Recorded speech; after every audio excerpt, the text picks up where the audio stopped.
आजकल आप कोई भी इन्वर्टर एयर कंडीशनर देख लो, सब में हमें एक एक्सपेंडेबल कूलिंग मोड मिलने लगा है जिसका नाम हर ब्रांड अलग अलग देती है, like 110%, 120%, turbo mode, power chill mode, Virat mode and so on. And basically in modes में होता यह है कि इन मोड्स में अपना एयर कंडीशनर अपनी 100% रेटेड कूलिंग कैपेसिटी से ज़्यादा कूलिंग प्रोवाइड करता है। फॉर एग्जाम्पल 1.5 टन वाली कैटेगरी में हमें डाइकिन अपनी मैक्स कूलिंग कैपेसिटी देता है 1.63 टन की, पैनासोनिक 1.59 टन की, कैरियर 1.7 टन की एंड स्पेशली सैमसंग अपने 2023 के मॉडल्स में सबसे ज़्यादा 1.87 टन की कूलिंग कैपेसिटी दे रहा है। तो ये सब चीज़ें देखने के बाद बिल्कुल एक ऑब्वियस सा क्वेश्चन बनता है कि क्या हम इन एसीज को अपने रिकमेंडेड रूम साइज से बड़े साइज वाले रूम के लिए परचेस कर सकते हैं। फॉर एग्जाम्पल हम यहाँ पे सैमसंग का 1.5 टन का 5 स्टार इन्वर्टर एयर कंडीशनर लें जिसकी 100% रेटेड कूलिंग कैपेसिटी है 1.42 टन की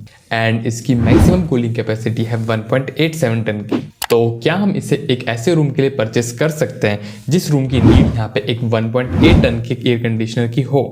तो इसका आंसर है बिल्कुल भी नहीं, क्योंकि फर्स्ट जब हम यहाँ पे ये एक्सपेंडेबल कूलिंग वाले मोड्स यूज करते हैं तब एसी कूलिंग तो ज़्यादा देता है लेकिन साथ ही साथ ये अपनी पावर कंजप्शन भी इंक्रीज कर लेता है और इन मोड्स में अपना एयर कंडीशनर वो एफिशिएंसी प्रोवाइड नहीं कर पाता है जो उसको प्रोवाइड करना चाहिए अपने नॉर्मल कंडीशन में। सो इन शॉर्ट यहाँ पे अपनी थोड़ी ये इलेक्ट्रिसिटी वेस्ट होती है। सेकेंडली ये जो एक्सपेंडेबल कूलिंग मोड्स होते हैं वो हमें मोस्ट ऑफ द ब्रांड में एक फिक्स टाइम ड्यूरेशन के लिए मिलते हैं विच इज़ अराउंड 30 मिनट्स और जिनमें ये टाइम लिमिट नहीं होती जैसा कि हमें यहाँ पे LG के 2023 के मॉडल्स में मिल रहा है।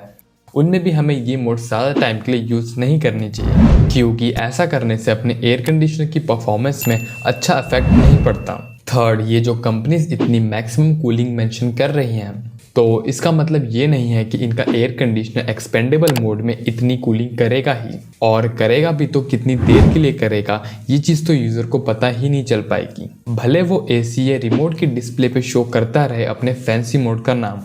बाकी एट द एंड कंक्लूजन में मैं ये नहीं कह रहा कि जो एक्सपेंडेबल मोड्स होते हैं वो यूजलेस हैं। एक्चुअली में ये मोड्स यूजफुल हैं कई सारे सिनेरियोज में, लाइक अगर हम बाहर से आए हैं, बहुत ज़्यादा गर्मी पड़ रही है और हमें अपने रूम को फास्ट कूल करना है तो हम एक्सपेंडेबल मोड्स को यूज़ करके विद इन 10 to 15 मिनट्स में जल्दी से अपने रूम को कंफर्टेबल पोजीशन में ला सकते हैं। एंड इसी तरह कभी ज़्यादा गर्मी पड़ रही हो या फिर कोई फंक्शन वगैरह हो तो इस सब केसेस में भी ये एक्सपेंडेबल मोड्स यूजफुल रहेंगे एंड इसी टाइप के कई और एग्जांपल्स बन सकते हैं। बट इससे हमें ये कंक्लूड नहीं करना है कि जिस रूम में एक्चुअली एक 1.8 टन के एयर कंडीशनर की ज़रूरत है उसमें आप ये एक्सपेंडेबल कूलिंग वाला 1.5 टन का एयर कंडीशनर लगा लो और एक्सपेक्ट करो कि आपको यहाँ पे अच्छा एक्सपीरियंस मिले। अगर आप ऐसा करोगे तो फर्स्ट ऑफ ऑल अच्छी खासी इलेक्ट्रिसिटी वेस्ट होगी एंड सेकेंडली आपको परफॉर्मेंस भी अच्छी नहीं मिल पाएगी।